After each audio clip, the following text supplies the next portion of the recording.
Thank you, Mayor and Council members. My name is Elizabeth Orrick. I'm here on behalf of Best Friends Animal Society and our thousands of Southern California members to request that the Council consider an ordinance to restrict pet stores from selling dogs and cats from commercial breeding mills.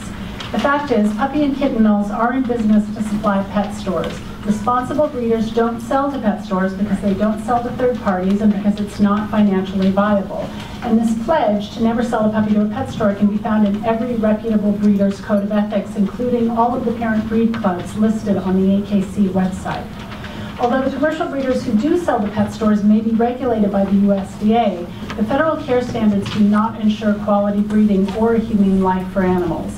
Federal law allows dogs to be confined to tiny wire cages only 6 inches larger than the dogs, 24 hours a day, 7 days a week, for their entire lives, forced to breathe every cycle without ever being taken out, even for a moment, to stand on solid ground or feel the sun on their backs. These are the dogs producing puppies for local pet stores. This kind of substandard breeding means that unsuspecting buyers are often faced with a pet having physical, genetic, and psychological problems that result in many of them being surrendered to overcrowded shelters when the emotional toll and the vet bills become more than the buyer can manage. So this is not just a humane issue, this is a consumer protection issue.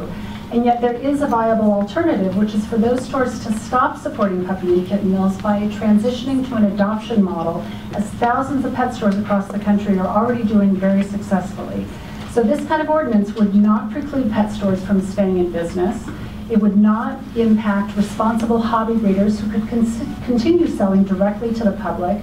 And of course, it would not prohibit anybody from adopting an animal. Shelters and rescue groups are full of amazing dogs, cats, puppies, and kittens looking for homes, and yet those are the animals that are dying in the highest numbers in our shelters at taxpayer expense, simply because there isn't enough space to house them all.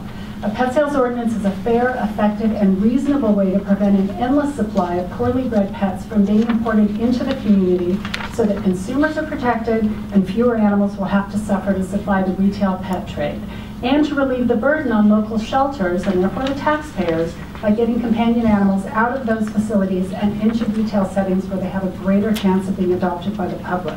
That's why more than 140 other communities have enacted this kind of ordinance, including 28 right here in California, and we urge Carlsbad to join them. And I just want to thank Council members Blackburn and Wood for their tireless support of animal welfare issues, and particularly Councilmember Blackburn for donating his salary to local animal welfare causes. We really appreciate it, and we urge you to consider this important reform. Thank you so much.